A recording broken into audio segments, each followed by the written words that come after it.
The Reticence of Lady Anne by H. Munro.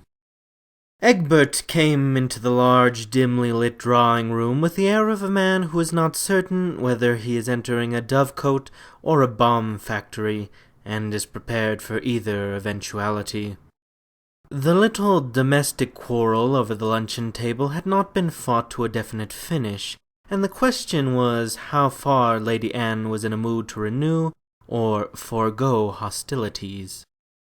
Her pose in the armchair by the tea-table was rather elaborately rigid.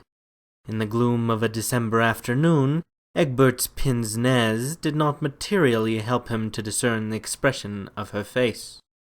By way of breaking whatever ice might be floating on the surface, he made a remark about a dim religious light. He or Lady Anne were accustomed to make that remark between 4:30 and 6 on winter and late autumn evenings.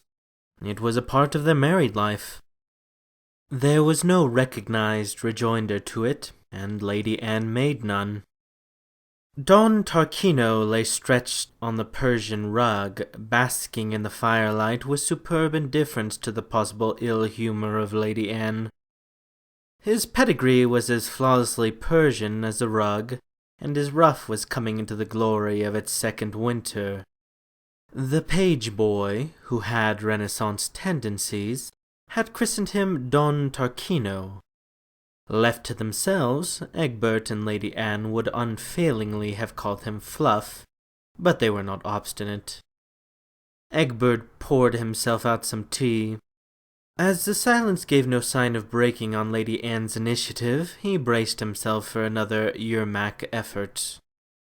"My remark at lunch had a purely academic application," he announced. "You seem to put an unnecessarily personal significance into it." Lady Anne maintained her defensive barrier of silence. The bullfinch lazily filled in the interval with an air from Iphigene and Tauride. Egbert recognized it immediately, because it was the only air the bullfinch whistled, and he had come to them with a reputation for whistling it. Both Egbert and Lady Anne would have preferred something from the Yeomen of the Guard, which was their favorite opera. In matters artistic, they had a similarity of taste.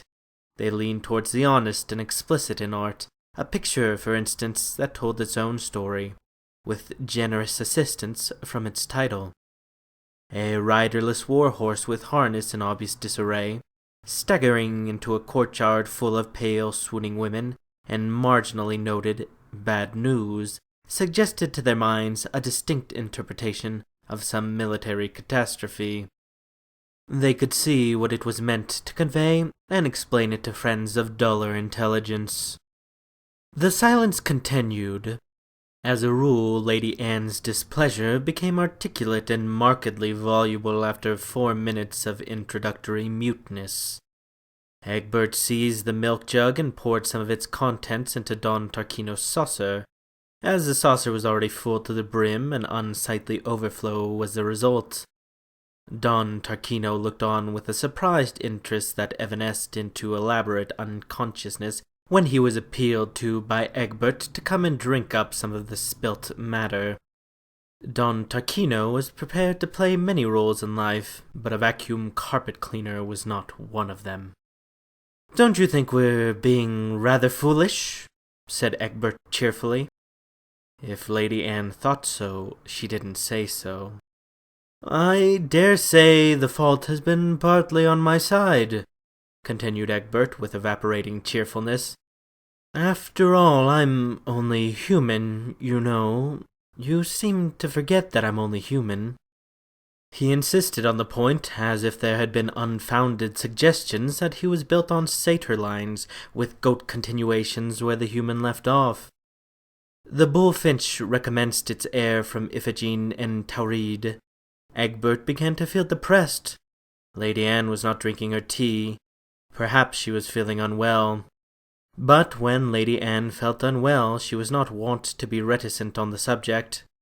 "No one knows what I suffer from indigestion," was one of her favorite statements, but the lack of knowledge can only have been caused by defective listening. The amount of information available on the subject would have supplied material for a monograph. Evidently, Lady Anne was not feeling unwell. Egbert began to think he was being unreasonably dealt with. Naturally, he began to make concessions. "I dare say," he observed, taking a central position on the hearthrug as Don Tarquino could be persuaded to concede him. "I may have been to blame. I am willing, if I can thereby restore things to a happier standpoint, to undertake to lead a better life." He wondered vaguely how it would be possible. Temptations came to him in middle age, tentatively and without insistence, like a neglected butcher boy who asks for a Christmas box in February for no more hopeful reason than he didn't get one in December.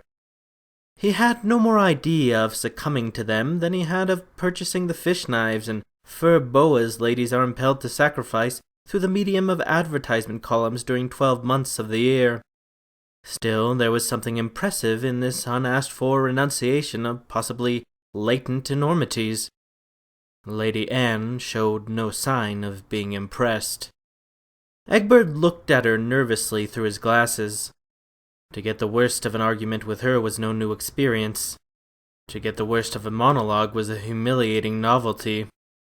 "I shall go and dress for dinner," he announced in a voice which he intended some shade of sternness to creep. At the door, a final access of weakness impelled him to make a further appeal. "Aren't we being very silly?" "A fool," was Don Tarquino's mental comment as the door closed on Egbert's retreat. Then he lifted his velvet forepaws in the air and leapt lightly onto the bookshelf immediately under the bullfinch's cage.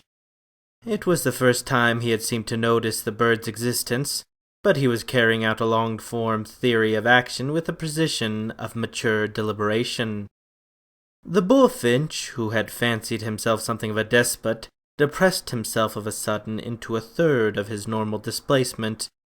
Then he fell to a helpless wing-beating and shrill cheeping. He had cost 27 shillings without the cage, but Lady Anne made no sign of interfering.